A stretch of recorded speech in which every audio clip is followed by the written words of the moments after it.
The champagne glass slipped from my fingers. Not literally, I caught it before the crystal hit marble, but inside everything shattered.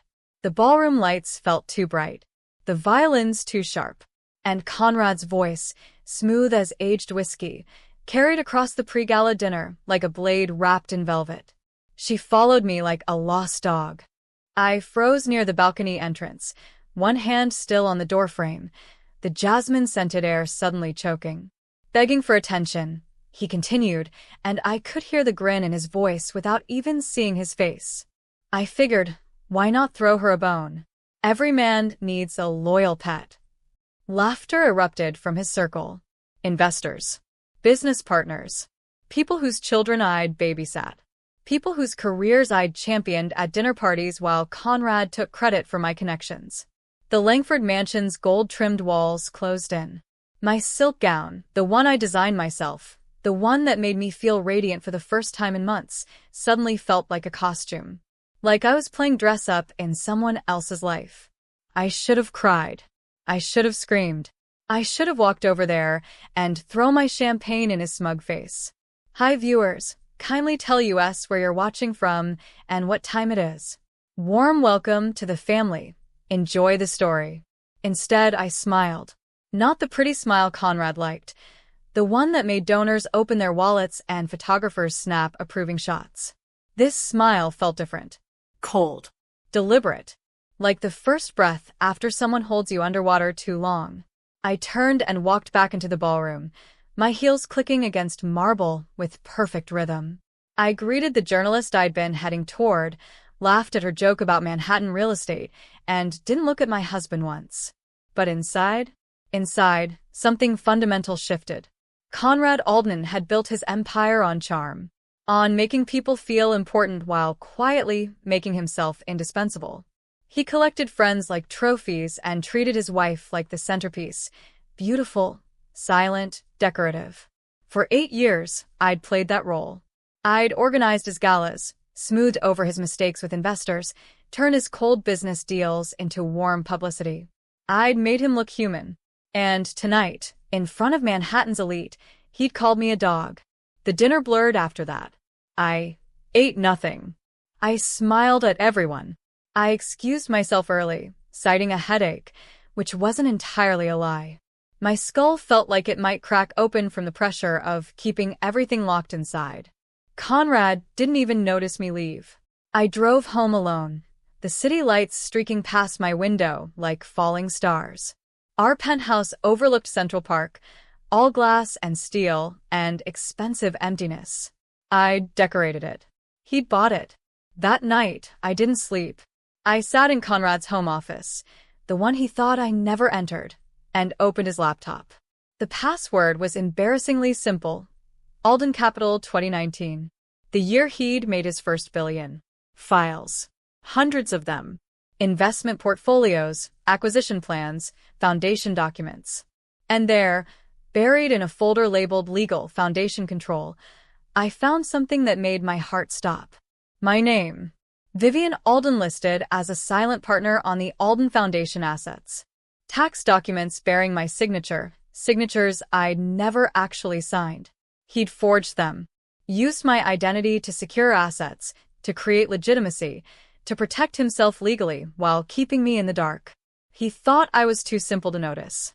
Too devoted to question. Too much of a loyal pet to ever bite back. I closed the laptop and walked to our bedroom window. The city sprawled below, glittering and ruthless. Somewhere out there, Conrad was probably still at the Langfords, still laughing, still collecting admiration like it was oxygen. He had no idea what he'd just done. My phone buzzed. A text from Eleanor Briggs, my attorney friend, and one of the few people from my old life I'd managed to keep. Saw you leave early. You okay? I typed back slowly, each word deliberate. I need to see you tomorrow. It's urgent. Her response came instantly. My office. 9 a.m. Whatever you need, Viv. I set the phone down and stared at my reflection in the dark window. Same face. Same elegant features Conrad once called the perfect frame for my success. But my eyes looked different now. Sharper. Colder. Calculating. That night, I made a decision. Not in anger. Anger burns out too fast. In clarity. The kind that comes when you finally stop pretending the mask your husband wears is actually his face. Conrad Alden thought he owned me. Thought his name on a building meant he owned everything beneath it. But what he didn't know, what his arrogance had blinded him to completely, was that for 8 years, I'd been the invisible architect of his empire. Every investor relationship he bragged about, I'd built it. Every charity connection that made him look human, I'd nurtured it. Every public appearance that turned cold business into warm trust, I'd orchestrated it. He had the spotlight. I had the power. And now? Now I was going to take back everything he'd stolen, starting with my name. The annual Alden Foundation Gala was exactly 2 months away. The biggest event of the year. The night Manhattan's elite gathered under one roof to worship at the altar of wealth and influence. Conrad planned to announce his next major acquisition there, some tech startup he'd been courting, another trophy for his collection. But by then, if I did this right, he wouldn't be announcing anything. He wouldn't even be invited. What would you do if the person who promised to love you treated you like property instead? The memory hit me in Eleanor's office while I waited for her to finish a call. Conrad and I met on a Tuesday, autumn, 7 years ago. He walked into my PR consultancy like he owned the air itself, calling me brilliant before I even shook his hand. That word hooked me instantly. He hired me to rebrand his luxury resort chain. I fixed it in 6 weeks. Dinners became breakfasts, then Hamptons weekends where he'd whisper, "You're my secret weapon." I thought he saw me. But looking back, what he saw was potential, not in me as a person, in me as an asset. The proposal came 4 months later at a charity gala. Rose petals, champagne, a ring worth more than my annual salary. He orchestrated it, so I couldn't say no without humiliating us both. But I was in love, or in love with who I thought he was. Eleanor walked back in, snapping me out of it. 52, sharp as broken glass, silver hair worn like a crown. "All right, Viv. What's urgent?" I slid the foundation files across her desk. Forged signatures. My name attached to assets I'd never approved. Her eyes scanned the pages, expression hardening. "When did you find these?" "Last night." "Does Conrad know?" No. "He doesn't even know I can read a financial statement." Eleanor's mouth curved between a smile and a snarl. "You're sitting on a gold mine, Viv." Those words felt like permission. "Then it's time I start digging," I said quietly. She leaned back, fingers steepled. "If you're serious, truly serious, you can't go halfway. Conrad will destroy you the second he suspects anything. I'm counting on it." She studied me, then nodded. "All right, let's bury him." 3 hours mapping it out. Every asset, every signature, every loophole. The Alden Foundation was a tax shelter, reputation builder, money-moving machine. And my name was everywhere. "We create a separate entity," Eleanor said. "Alden Trust Holdings. Your name only. Then quietly transfer foundation assets, legally, using authority your signatures already give you. He'll notice. Not if we're smart. Small transfers. Scattered timing. Target assets he ignores, charity endowments, event contracts, sponsor relationships. He only cares about money. You take the influence." My heart pounded. "How long?" 2 months. Maybe less if his arrogance works in our favor. Her smile turned cold. "And knowing Conrad? It will." I left with a plan and a deadline. The gala was 9 weeks away. By then, I needed to own everything that mattered. But first, I had to pretend nothing had changed. Conrad was home, laptop balanced, phone pressed to his ear. He glanced up, waved absently. "No. Tell them the offer's final. Because I don't negotiate with people who waste my time." He hung up. "Where were you?" "Brunch with Eleanor." "The lawyer?" His tone sharpened. "What for?" "I'd prepared this. Foundation gala. Permits, vendor contracts, boring stuff." Suspicion melted into disinterest. Right. "Just make sure it's perfect. I'm announcing Vanguard acquisition that night." "Of course." I smiled sweetly. "Anything else?" Just keep doing what you do, darling. You're very good at the details. Details. That's all I was. Pretty details making his empire look human. Upstairs, I closed the bedroom door and sat on the bed, letting myself feel it. Rage, humiliation, cold satisfaction knowing I was already 10 steps ahead. That night, while Conrad slept, I lay awake planning. Every investor he'd insulted. Every partner he'd betrayed. Every woman he'd dismissed as too emotional. I'd contact them all. Because what Conrad never understood was that people don't follow power. They follow respect. And I'd spent 7 years earning theirs while he spent it demanding his. 2 weeks of silence. Lunches with former investors. Coffee with board members. Quiet calls with sponsors tired of Conrad's condescension. Same pattern every time. I'd mention refreshing the foundation's direction. More transparent. Inclusive. Focused on actually helping people instead of just looking good. They always agreed. Eagerly. Conrad's brilliant with money, but treats people like chess pieces, one investor said. You actually listen. I smiled and made a mental note. Another ally secured. Eleanor worked the legal side. Incorporation papers. Transfer documents disguised as routine business. Every signature legitimate because technically I had the authority. Conrad had given it to me when he forged my name. Too arrogant to realize. 3 weeks in, I hit a snag. Financial advisor Marcus Chin called, voice tight. Mrs. Alden, I need to speak about unusual account activity. Small transfers to Alden Trust Holdings. I don't have this as approved. It's approved. I cut in smoothly. I should have copied you. Restructuring project for the gala. More efficient fund management. Silence. Does Mr. Alden know? It was his idea. He's been busy with Vanguard, asked me to handle foundation details. He waited. Believed it. Because, why wouldn't he? I was Conrad's wife. His loyal pet. All right. I'll note it. But if he asks, I need written confirmation. Of course. Eleanor will send it. I hung up and texted Eleanor. Problem. Financial advisor noticed transfers. Her response, handle it? For now. But if Conrad finds out, he won't. Trust me. I wanted to. But trust felt dangerous now. That night, Conrad came home late, smelling like scotch and cigars. He found me reviewing gala seating charts. Still working? He loosened his tie. Someone has to make your big night perfect. He kissed the top of my head. A gesture that once felt cherished. Now it felt like being patted. Like a dog who'd performed correctly. You're good to me, Viv. I looked up at his handsome face, hiding so much cruelty.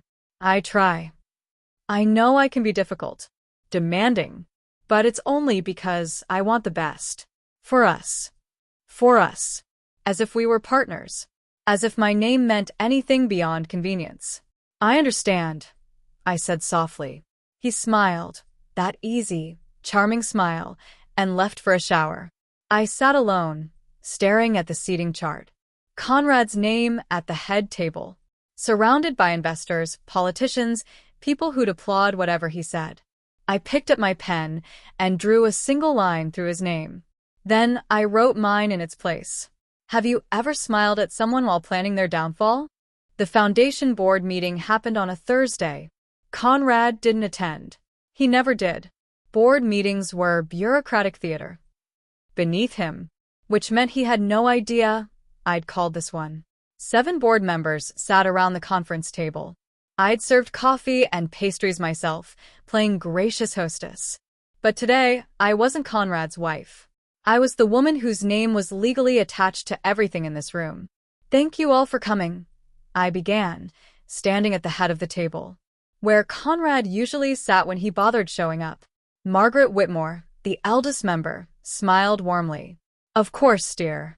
What's this about? I'd rehearsed this 100 times. Still, my heart hammered. I want to propose a rebranding. New leadership. New vision. More transparency and direct community impact. Silence. Then David Park leaned forward. What kind of leadership change? Me. I let it hang. I want to take over as executive director. Conrad remains on the board, but day-to-day operations, public face, strategic direction, that becomes mine. More silence. Calculation. Surprise. But not rejection. Margaret spoke first. Vivian, we adore you. You've been the heart of this foundation for years. But Conrad has built an empire on his name. I interrupted gently. And that's important. But names don't feed families. They don't fund programs. They don't create real change. I want to do that. And I have the relationships to make it happen. I'd prepared a presentation. Donor testimonials. Program proposals.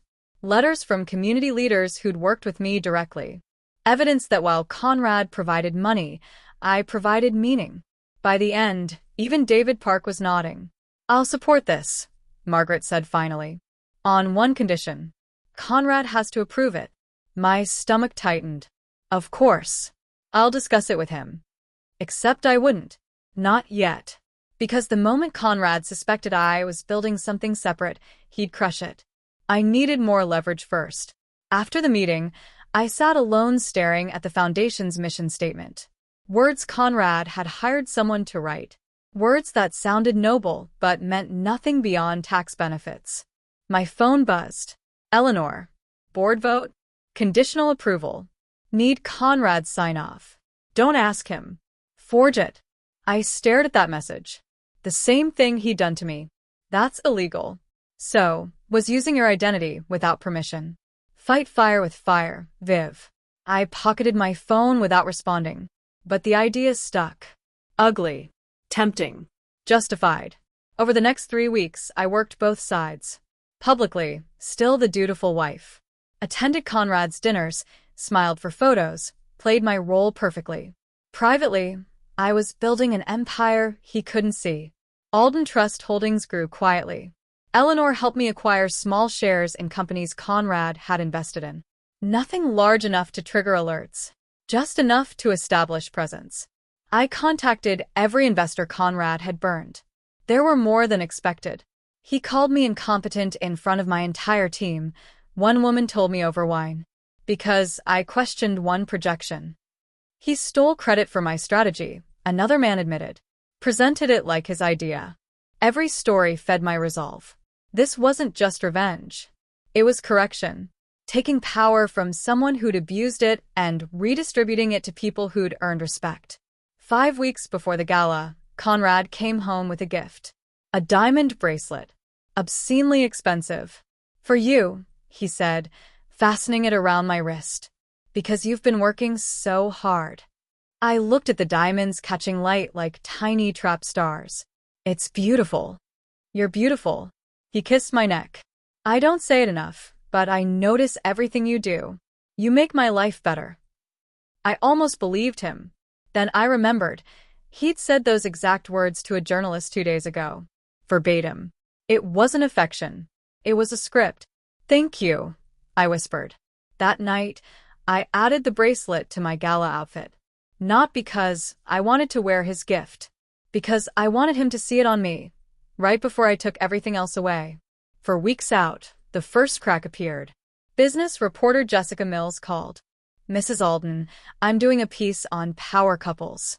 Would you and Conrad be interested in an interview? Of course. I'll check his schedule. Actually, Jessica said carefully, I was hoping to interview you separately. About your role in the foundation. Several sources mentioned you're the real force behind it. My pulse quickened. Sources. Donors. Board members. They speak very highly of you. Someone had talked. Word was spreading faster than anticipated. I'd be happy to talk, I said slowly. But let's wait until after the gala. I'll have more to share then. Perfect. I'll reach out in early November. I hung up and called Eleanor. People are noticing. Good. That means you're winning. Or it means Conrad will find out before I'm ready. Then move faster. Eleanor said simply. We're past hiding. Now we commit. She was right. I'd spent too long being invisible. It was time to be seen. 3 weeks before the gala. Everything accelerated. I finalized transfer of the foundation's event contracts to Alden Trust Holdings. Every vendor, sponsor, media partnership now legally under my control. I bought additional shares in 3 of Conrad's portfolio companies. Small stakes, but enough to request board seats. I scheduled meetings with 5 major donors, offering them a new vision, a foundation that measured impact instead of celebrating wealth. They all said yes. And then, 2.5 weeks out, Conrad walked into my study holding a file. My heart stopped. "Vivian," he said, voice cold and measured. "Why are these signatures under your name?" "Foundation transfer documents." My name. My authority. The room tilted. This was it.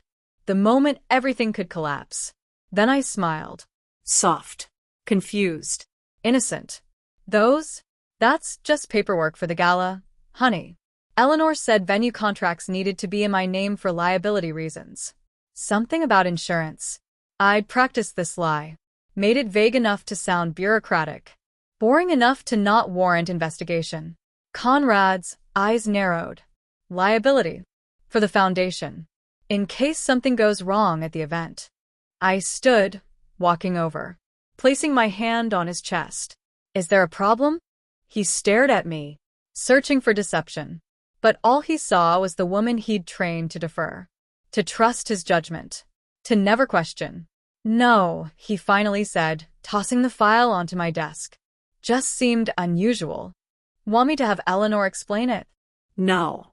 "I'm sure it's fine." He kissed my forehead. Dismissive. Assured. "You'd tell me if something was wrong, right?" "Of course," I lied. He left. And I stood there, breathing hard, realizing how close I'd just come to losing everything. But I hadn't lost.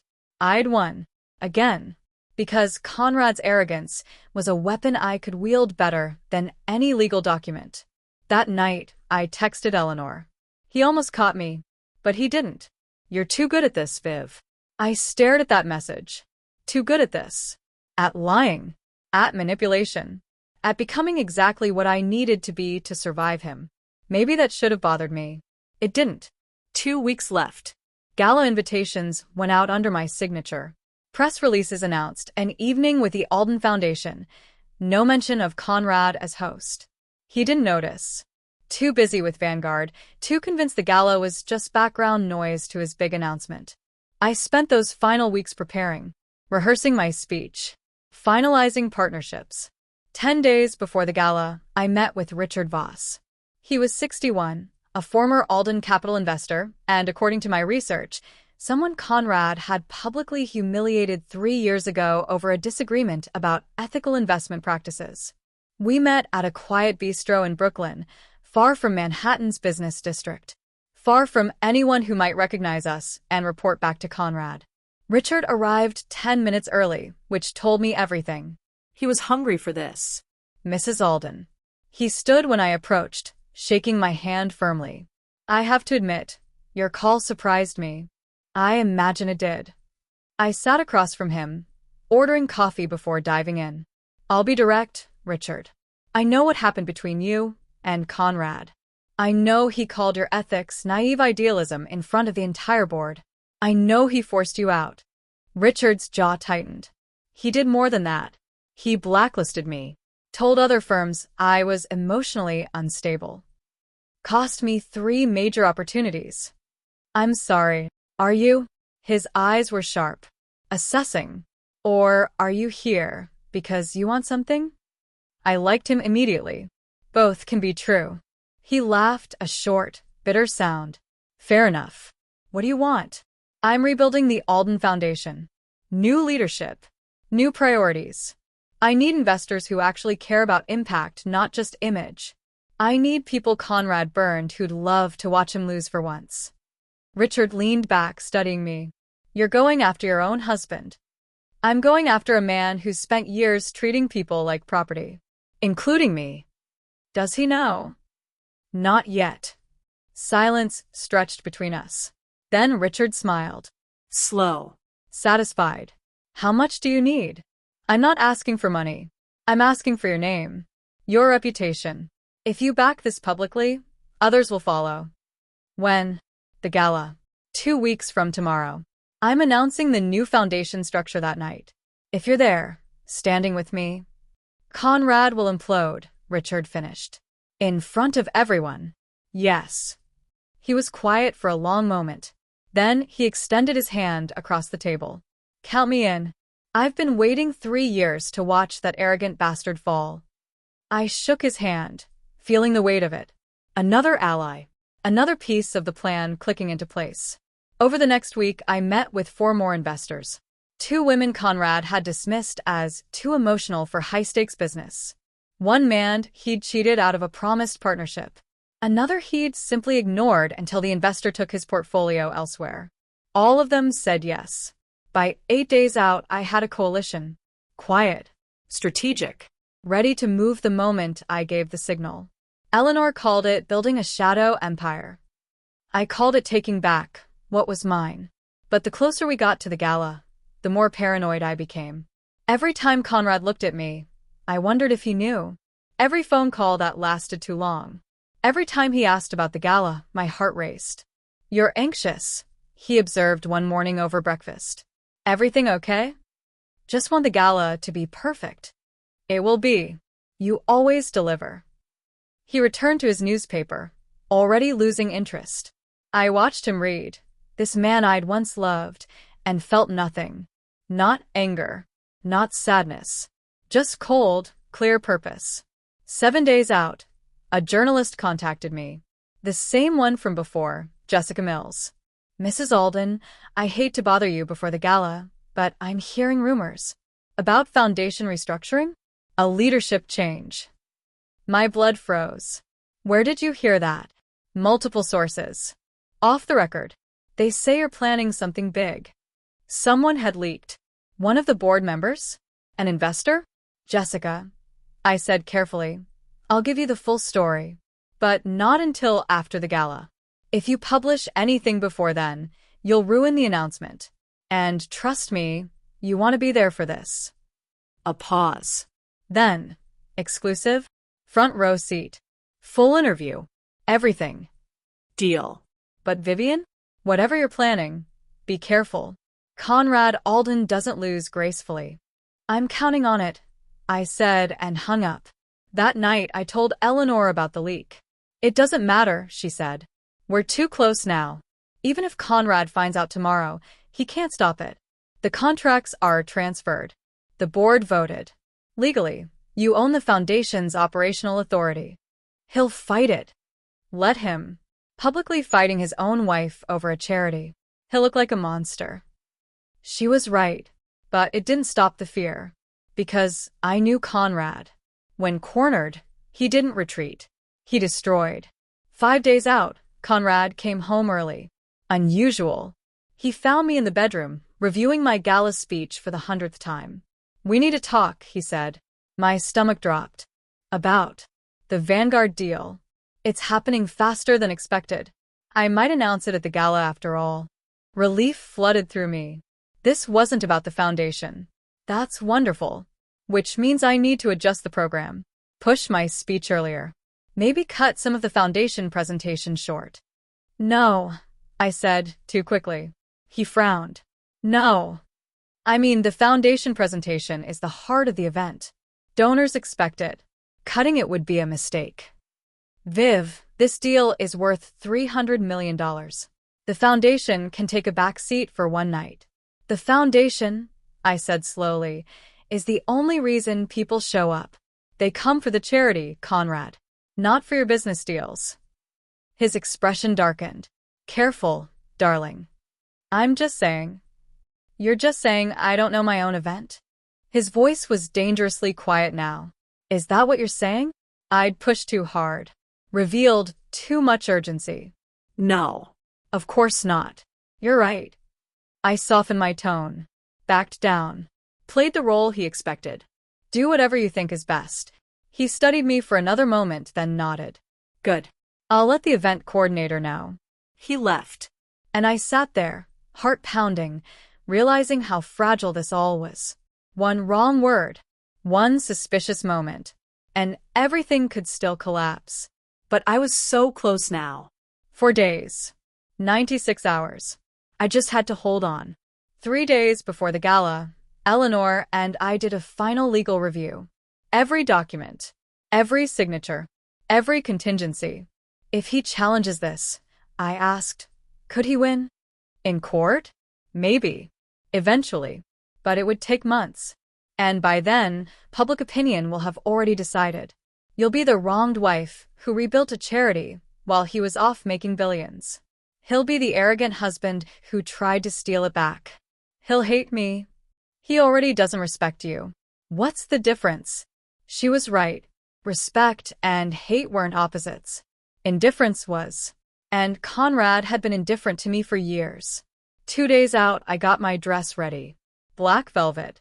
Diamond straps, the ones Conrad had bragged about buying me. I'd wear his symbols, his gifts, and use them to destroy him. The irony wasn't lost on me. One day before the gala, Conrad found me in the study again. This time, he looked different. Tired. Almost vulnerable. Viv, I know I've been distant lately. Work has been insane. But after tomorrow night, things will calm down. We should take a trip. Just us. Reconnect. I looked at him. At the face I'd once kissed with genuine love. And I felt something I hadn't expected. Pity. That sounds nice. I lied. He smiled and left. And I sat there, wondering if some part of him knew. If his subconscious had sensed the shift. The danger. Or if he was just that blind. That night, I couldn't sleep. I lay in bed next to Conrad, listening to him breathe, knowing tomorrow everything would change. My phone buzzed. A text from Eleanor. He sat there in the dark, the remnants of glamour still clinging to his undone tuxedo, the air heavy with stale scotch and regret. I stood in the doorway, calm now, too calm. The night had washed away my fear. Whatever power Conrad once held over me had vanished at that gala. This room had witnessed something tonight, I thought. A coronation. A reckoning. A revolution that wore a diamond smile. He broke the silence first. Vivian. Even his voice sounded tired. We need to talk. No, I said evenly. We don't. He leaned forward, eyes pleading. Please. Just explain this to me. Why? After everything we built together. We didn't build anything together, Conrad. You built an empire. I built the soul that made people believe in it. Those are not the same. He moved closer, trying to close the distance that had long since become unbridgeable. I know I've made mistakes. The things I said that night at the Langfords. I was drunk, showing off. I didn't mean. I cut him off, my tone flat. You meant every word. And you'd say them again, if you thought no one I cared about would hear. That's not fair, he murmured. Fair. I laughed. Bitterly. You used my name without permission. Took credit for my work. Humiliated me in front of people I once trusted. And now you want to talk about fair? The words hung between us, sharp as glass. The man who once made the world bend now looked small, hollowed out by the truth he'd spent years ignoring. The headlines hit before sunrise. I woke in the Carlisle suite to my phone vibrating like it might explode. Texts. Emails. Calls from numbers I didn't recognize.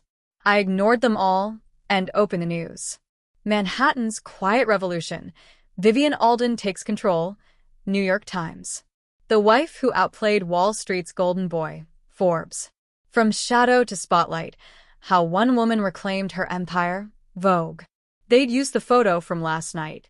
Me on that stage, diamonds catching light, face calm and certain. I barely recognized myself. Eleanor called at 6:30. Have you seen? I'm reading now. It's everywhere, Viv. CNN wants an interview. Good Morning America. The Today Show. Everyone. What about Conrad? Silence. Then, his lawyer called me an hour ago. They're threatening legal action. Breach of fiduciary duty. Fraud. The usual intimidation tactics. My stomach tightened. Can they win? In court? Eventually, maybe. But in the court of public opinion? He's already lost. Every article paints him as the arrogant husband who underestimated his wife. No jury will side with that. She was right.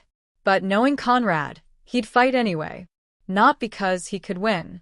Because losing quietly wasn't in his DNA. I spent the morning fielding calls. Donors pledging support. Women asking how to escape similar situations. One call stood out, a lawyer named Patricia Chen. Mrs. Alden, I represent 3 women in situations remarkably similar to yours. Husbands who've used their identities for business gain, without consent. I'd love to discuss how your foundation might help. Send me their information, I said. We'll figure something out. By noon, the Vivian Alden Foundation had received 247 donation pledges totaling $18 million. Money I hadn't asked for. Money people wanted to give because they believed in what I represented. It felt surreal. That afternoon, I met with my new legal team. Not Eleanor alone anymore, a full firm specializing in asset protection and corporate restructuring. Conrad's team filed an injunction, the lead attorney explained. They're claiming you manipulated him into signing documents he didn't understand. I almost laughed. Conrad Alden, the man who built a billion-dollar empire, claims he didn't understand what he was signing? It's a weak argument. But they're hoping for a sympathetic judge. Someone who sees a wife betraying her husband. What do? We document everything. Every forged signature he made under your name. Every asset he claimed using your identity. Every instance of financial manipulation. We build a case so airtight he can't breathe. Over the next week, that's exactly what we did.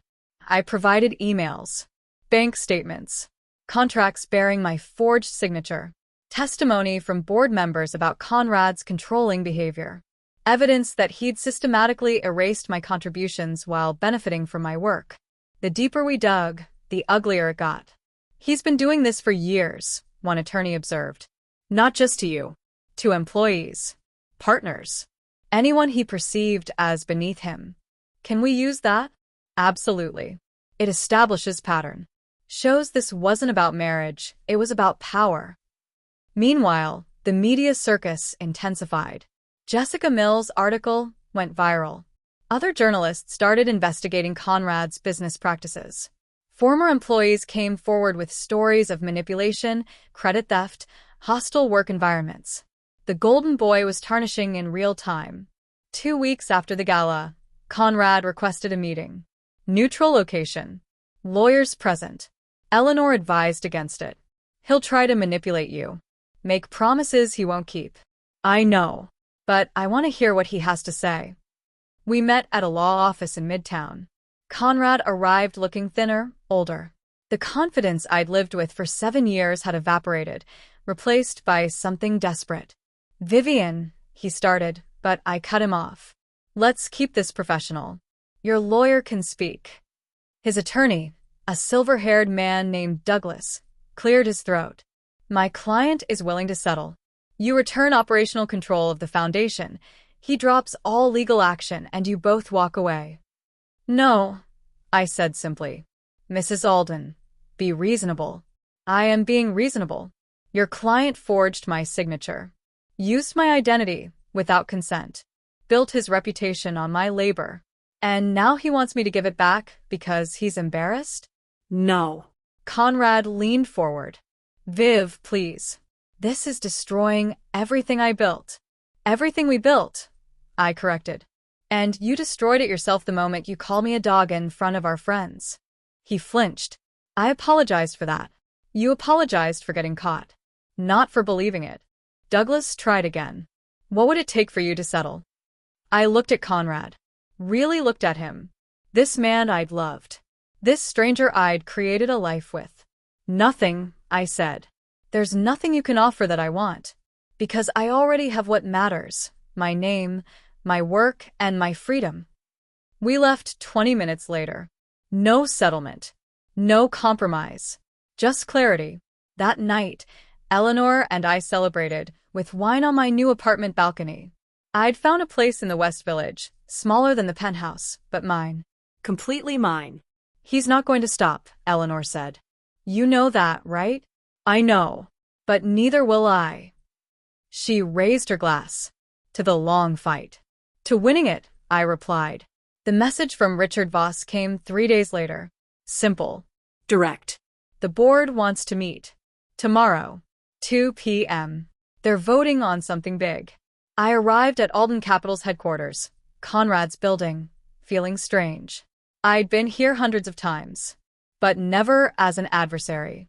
Richard met me in the lobby. They're upstairs. All of them. What's this about? You'll see. The boardroom was full. 12 members. The people who'd built Alden Capital alongside Conrad. People who'd watched him rise and, recently, watched him fall. Margaret Whitmore stood as I entered. Vivian, thank you for coming. Of course, though I'm not sure why I'm here. We've been discussing the future of Alden Capital, specifically Conrad's role in it. My heart quickened. And we're removing him as CEO, effective immediately. His behavior, the forgery, the manipulation, the public spectacle has made his position untenable. I sat down slowly. You're firing him. We're restructuring leadership, and we'd like to offer you a position on the board. Advisory role. Your expertise in public relations and stakeholder management would be invaluable. I looked around the table. These people had worked with Conrad for years, benefited from his success, and now they were cutting him loose. Why? I asked. David Park answered. Because we should have done this years ago. Conrad's brilliance came with cruelty. We tolerated it because he made us money. But you've shown us there's another way. And frankly, we'd rather work with someone who builds people up instead of tearing them down. I felt something shift. This wasn't just about revenge anymore. It was about transformation. I'll consider it, I said carefully. But I need to focus on the foundation first. Understood. The offer stands whenever you're ready. I left that meeting feeling lighter. Not because Conrad had lost. Because I'd won without becoming him. What would you do with power you never asked for but absolutely earned? The gala was supposed to be the end. Instead, it became a beginning. 6 weeks after that night, the Vivian Alden Foundation officially launched with a staff of 12, an office in Soho, and a waiting list of 200 women seeking support. I spent my days interviewing applicants. Women who'd built businesses their husbands claimed. Scientists whose research partners took sole credit. Artists whose work was exhibited under someone else's name. Every story echoed mine. How did you do it? One woman asked during our meeting. Her name was Sarah, 34, a tech developer whose ex-partner had stolen her code and launched a startup worth millions. I stopped waiting for permission, I told her. And I documented everything. We helped Sarah file a lawsuit, connected her with attorneys who worked pro bono. Within 3 months, she'd reclaimed her intellectual property and launched her own company. Stories like hers became our mission. But Conrad wasn't done fighting. His legal team escalated. They filed motion after motion, claiming mental duress, alleging I'd manipulated him during a vulnerable period, each filing more desperate than the last. The judge dismissed most of them. Your client, the judge said during one hearing, is a sophisticated businessman who's made billion-dollar decisions independently. The court finds it implausible that he was suddenly incapable of understanding documents he himself created. Conrad sat stone-faced through the ruling. But I saw it, the crack. The realization that his usual tactics weren't working. After the hearing, he cornered me in the courthouse hallway. Vivian, please. Can we just talk? Alone. Eleanor started to intervene, but I nodded. 5 minutes. We walked to an empty conference room. Conrad closed the door, and immediately his composure shattered. I'm losing everything, he said, voice breaking. The company, the reputation. People I thought were friends won't return my calls. I know what that feels like. This isn't fair. I made mistakes, but I don't deserve this. Fair. I kept my voice even. You used my name without permission. You erased my work for years. You mocked me publicly. And now you're upset because there are consequences. I'm sorry. How many times do I have to say it? It's not about how many times, Conrad. It's about meaning it. About understanding what you actually did. He ran his hands through his hair, a gesture I'd seen 1,000 times when he was frustrated. Tell me what you want. Please. I'll do anything. I want you to let go. He looked up, confused. Stop fighting, I continued. Stop the lawsuits. Stop trying to reclaim something that was never fully yours. Build something new. Become someone different. But stop trying to drag me back into your shadow. And if I do that, if I drop everything, then maybe eventually you'll find the person you could have been if you hadn't been so busy being worshipped. He stared at me for a long moment. Then, quietly, I really did love you, you know. I know. You just loved your image of me, not the actual person. I left him there, and 3 days later, his lawyers filed a withdrawal of all claims. The war was over. The months that followed blurred into purpose. The foundation grew. We hired more staff, opened a second office in Boston, launched a mentorship program pairing successful women with those rebuilding after professional betrayal. I gave talks, TED conferences, university panels, corporate events. Always the same message. Your work matters. Your name matters. Don't let anyone erase you. The response was overwhelming. One night, 6 months after the gala, I sat in my apartment reviewing applications. My phone rang. Unknown number. Hello. Mrs. Alden? This is Patricia Chen, the attorney who called you months ago. I remember. How are your clients? Thriving. Because of you. I'm calling because I have another case. Bigger. A class action against a tech firm that's been systematically stealing code from female developers. 37 women affected. Would your foundation consider? Send me everything. We'll figure it out. After we hung up, I sat back and looked around my apartment. Plants I'd chosen. Art I'd bought. Books I actually wanted to read. Every object mine. Every choice mine. This was freedom. Not revenge. Not victory. Just the quiet right to exist fully. My phone buzzed again. A text from Eleanor. Dinner tomorrow? I have news. The next evening, we met at a small Italian place in the village. Eleanor arrived glowing. What's the news? I asked. 2 things. First, Conrad sold Alden Capital. Some private equity group bought him out. He's essentially retired. How's he doing? According to sources? Therapy. Lots of it. Apparently, he's working on personal growth. Eleanor's tone was skeptical, but not cruel. Good for him, I guess. Second thing. I'm starting my own firm, specializing in cases like yours. Women reclaiming assets from abusive partners. And I want you as a partner. I paused, wine glass halfway to my lips. Me? You've built something incredible. But imagine if we combined resources, legal support, and financial backing under one roof. We could help thousands. It was tempting, but I just found my footing. Can I think about it? Of course. Just know the offer's there. We talked for hours. About the cases we'd won, the women we'd helped, the system we were slowly changing. It felt good, purposeful, real. Walking home that night, I passed the Alden Tower, the building that used to bear Conrad's name in gold letters 40 stories high. Those letters were gone now, replaced by the new company's logo.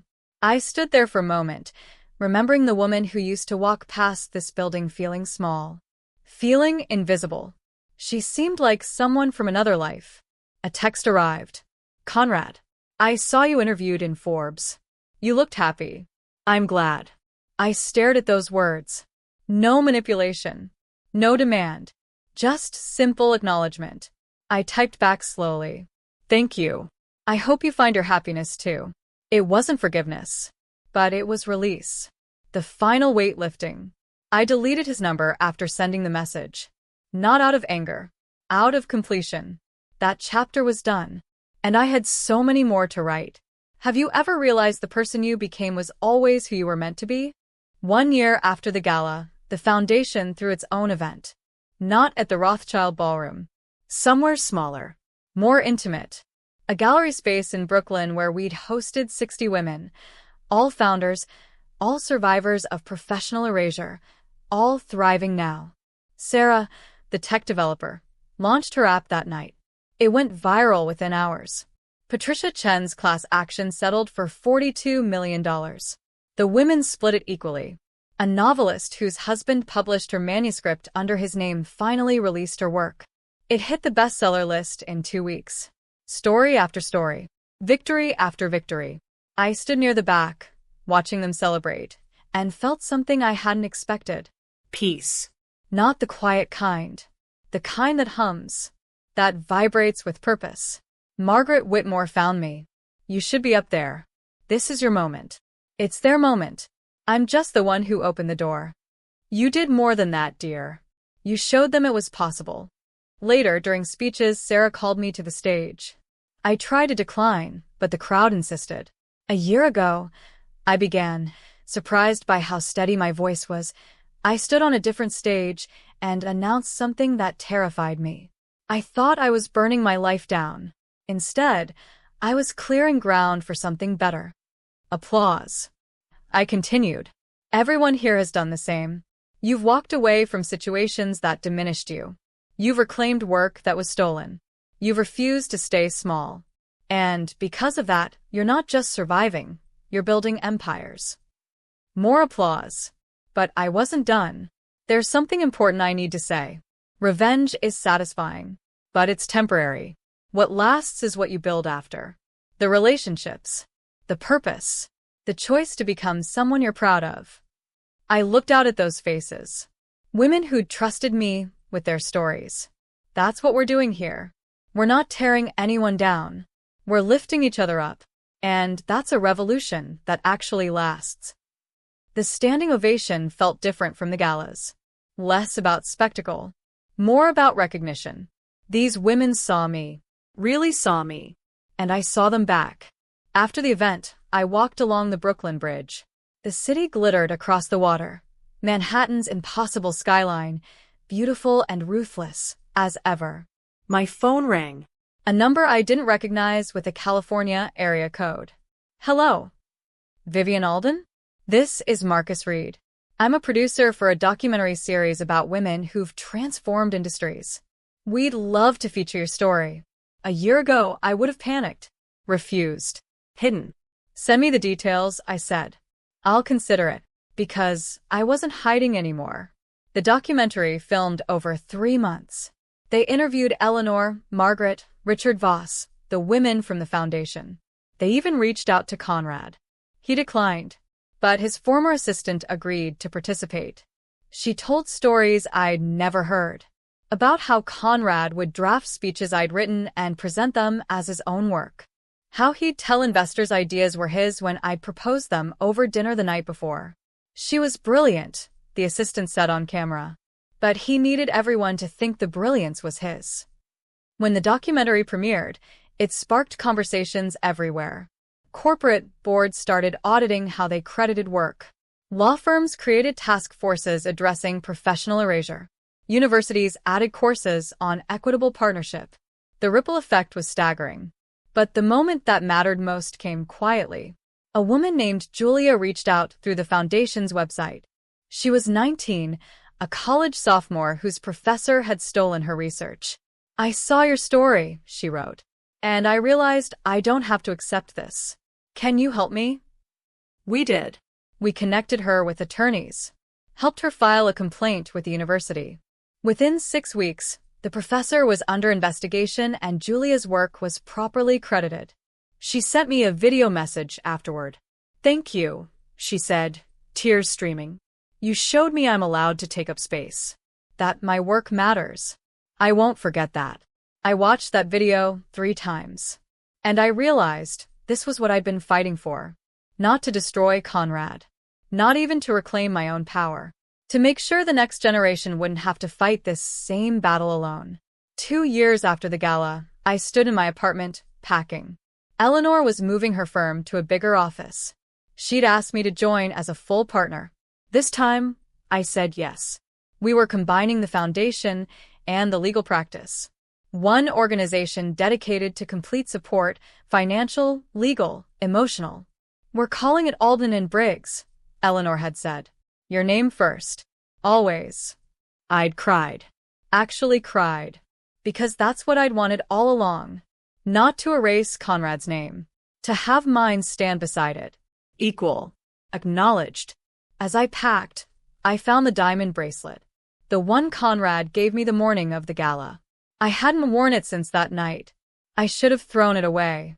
Sold it. But instead, I donated it to the foundation's auction. It raised $80,000. Someone else's new beginning, funded by a symbol of my old ending. The balance felt right. My phone buzzed. A news alert. Conrad Alden launches nonprofit for male mental health and accountability. I clicked the article. There was a photo of him. Older, quieter, less polished. The article described his journey through therapy, his reckoning with how he'd treated people, his commitment to helping other men unlearn toxic patterns. I hurt people, he was quoted saying. Especially my ex-wife. I'm spending the rest of my life trying to be better. I stared at that photo for a long time. Then I sent him a message. The first in over a year. I saw the article. Proud of you for doing the work. His response came hours later.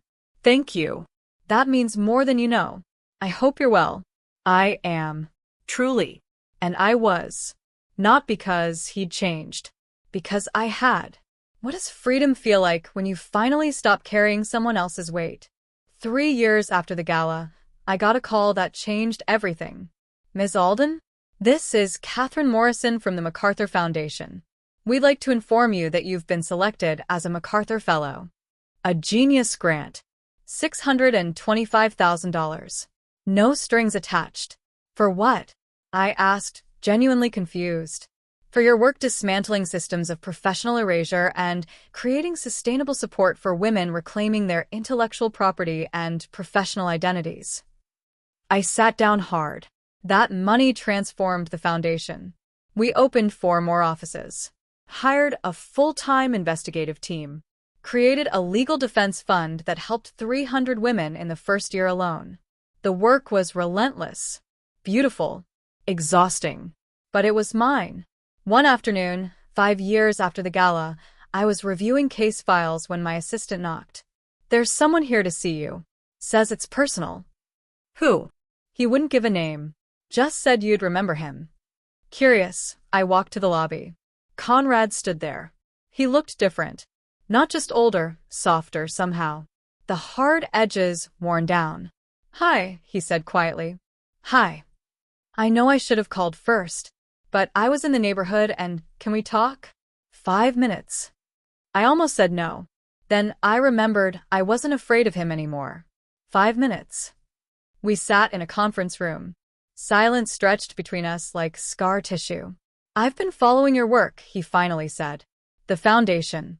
The legal practice. The fellowship. You've built something extraordinary. Thank you. I wanted to apologize. Properly. Not the half-hearted attempts I made before. I was cruel to you. I diminished you. I took credit for your labor and convinced myself I deserved it. There's no excuse for that. I watched him carefully. What changed? Therapy. A lot of it. And losing everything forced me to look at who I actually was beneath the image. I didn't like what I found. And now I'm trying to be someone different. Someone who builds people up instead of using them. It's harder than I expected, but I'm trying. I believed him, not because his words were perfect, because his eyes were different, less calculating, more human. I appreciate you telling me this, I said. Truly. I don't expect forgiveness. I just wanted you to know you were right about everything. And I'm sorry I made you fight so hard to be seen. We sat there for another moment. Then he stood. That's all I wanted to say.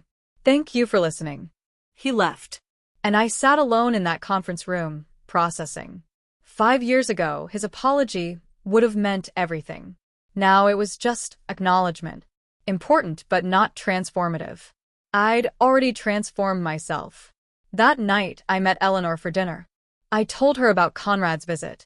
How do you feel? She asked. Lighter. Like I can finally close that book completely. You know what that means? What? You won. Not the foundation.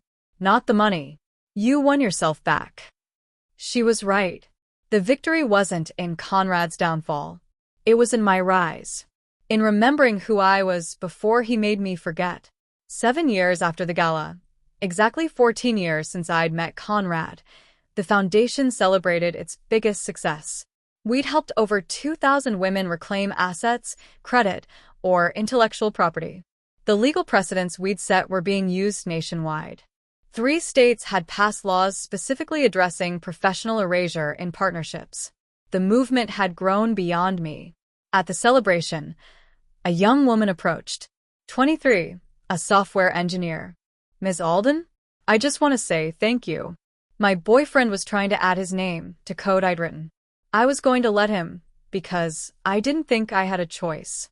Then I read your story and realized I do have a choice. So, I broke up with him and started my own company. We just raised our Series A. $2 million. I hugged her. This stranger who represented everything I'd fought for. What's your company called? I asked. She grinned. Visibility Tech. Because we make sure everyone's work is visible. I laughed. Actually laughed. That's perfect. Later, standing on the balcony of our downtown office, I looked out at Manhattan, the city that had witnessed my erasure and my resurrection. Somewhere out there, Conrad was probably building his own second act. Good for him. But this view, this work, this life was mine. Eleanor joined me outside. Penny, for your thoughts? Just thinking about how far we've come. We. All of us. Every woman who decided she was done being invisible. And you're the one who showed them how. No, I corrected gently. I'm the one who went first. They did the rest themselves. My phone buzzed. A message from an unknown number. Hi, Ms. Alden. My name is Rebecca. I'm 17, and my debate coach is taking credit for my research. I don't know what to do. Can you help? I showed Eleanor the message. She smiled. Another one. Another one, I agreed. I typed back quickly. Yes. We can help. You're not alone. Because that was the truth. None of us were alone anymore. We'd built something bigger than revenge. Bigger than justice. We'd built a movement. And movements don't end. They grow. When did you realize your story could change someone else's life? 10 years after the gala, I received an unexpected invitation. Conrad's nonprofit was hosting its annual fundraiser, and he wanted me there. I understand if you decline, his email read. But it would mean a lot to have you present. You're part of why I'm doing this work. I showed Eleanor. Should I go? Do you want to? I thought about it. 10 years. A decade of building. Of healing. Of becoming someone new. Yes, I said. I think I do. The event was modest. Nothing like the galas Conrad used to throw. Just 100 people in a community center, raising money for men's mental health resources. I arrived alone. Conrad saw me immediately and walked over, smiling. A genuine smile, not the performative one I remembered. You came, he said. I did. Thank you. Really. We stood there awkwardly for a moment. Then he laughed. This is strange, isn't it? Incredibly. I'm glad you're here, though. I wanted you to see, this is what I'm building now. It's not about me anymore. It's about helping people avoid becoming who I was. I looked around. Men sharing stories. Crying openly. Supporting each other. It was beautiful. Necessary. I'm proud of you, I said honestly. His eyes widened. That means everything. During his speech, Conrad did something I never expected. He told the truth. I destroyed my marriage, he said to the room. Not because of infidelity or addiction. Because of ego. Because I needed to be worshipped more than I needed to be loved. Because I saw my wife as an accessory instead of a partner. Silence. Every person listening. She fought back. She took everything I thought defined me. And, at the time, I hated her for it. But now? Now I'm grateful. Because losing everything was the only way I'd ever look at myself honestly. And what I saw was someone I didn't want to be. He looked directly at me then. Vivian, if you're listening, thank you. For refusing to stay small. For showing me what real strength looks like. I hope you found happiness. I felt tears building, but didn't let them fall. After the event, we spoke briefly outside. That speech, I said. You meant it. Every word. He paused. Can I ask you something? Are you happy? Yes. Genuinely, completely happy. Good. You deserve that. He smiled sadly. I'm sorry it took me so long to realize it. We both needed to become different people. You're doing that now. That's what matters. He nodded. For what it's worth, I see you now. Really see you. And I'm in awe. Thank you, I said softly. That's all I ever wanted. We said goodbye. Not with bitterness. With release. I drove through Manhattan afterward, windows down, letting the night air clear my head. The city stretched endlessly, lights like fallen stars scattered across darkness. I pulled over near the Brooklyn Bridge and walked to the center, looking back at the skyline. 10 years ago, I'd stood at a gala and announced my freedom. It had felt like jumping off a cliff. Now I understood. I hadn't been falling. I'd been flying. My phone rang. Eleanor, how'd it go? Surprisingly well. He's actually changed. Good for him. But more importantly, how are you? I'm good. Better than good. Want to grab a drink? Celebrate a decade of revolution.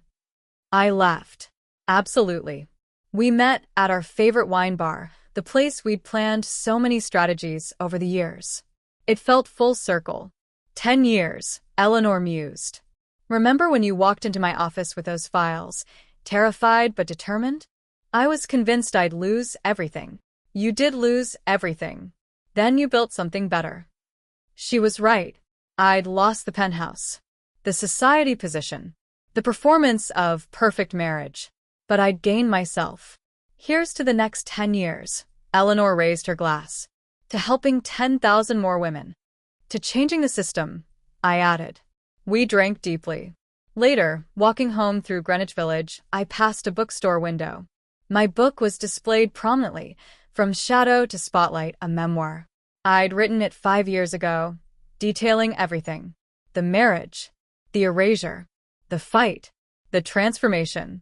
It had hit the bestseller list and stayed there for 42 weeks. I donated all the proceeds to the foundation. A young woman stopped beside me, following my gaze. She looked at the book, then at me.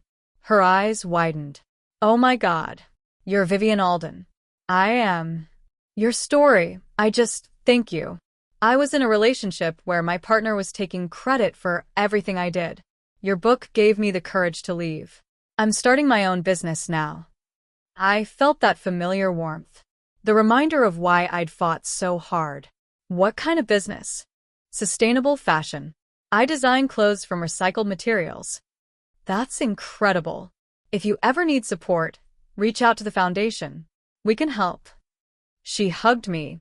A stranger hugging me on a Manhattan sidewalk because my pain had given her permission to heal. That was the legacy. Not destroying Conrad. Empowering others to save themselves. When I finally got home, I stood in my apartment, my beautiful, chosen, completely mine apartment, and looked at the photo wall I'd created. Pictures from the foundation. Women launching businesses. Graduation photos from our mentorship program. Legal victories. Success stories. In the center, one photo stood out. Me on stage that first night. The gala. Diamonds and determination. The woman I was becoming, announcing herself to the world. I touched the frame gently. Thank you, I whispered to her, for being brave enough to start. My phone buzzed one final time. A message from the foundation's newest intern. Ms. Alden just wanted to say, you changed my life. I'm going to change someone else's too. I smiled and typed back. That's the whole point. Pass it on. I set the phone down and looked out at Manhattan one last time. The city that had broken me and rebuilt me. That had witnessed my humiliation and my triumph. Tomorrow I'd wake up and do it again. Answer emails. Review cases. Help women reclaim their voices. But tonight I let myself simply be. Not Conrad's wife. Not a survivor. Not a symbol. Just Vivian. Complete. Whole. Free. The woman who'd once been called a puppy had learned the truth. She'd never needed a leash. She'd always been capable of running wild. And she'd never stop. Thank you for watching this incredible journey with us. If this story moved you, inspired you, or made you think differently about power and identity, please hit that subscribe button and turn on notifications. We have so many more powerful stories of transformation, resilience, and triumph coming your way. Drop a comment below telling us your thoughts, or share a moment when you found your own strength. Your story matters. Your voice matters. And together, we're building a community where everyone's truth is seen and celebrated. See you in the next story.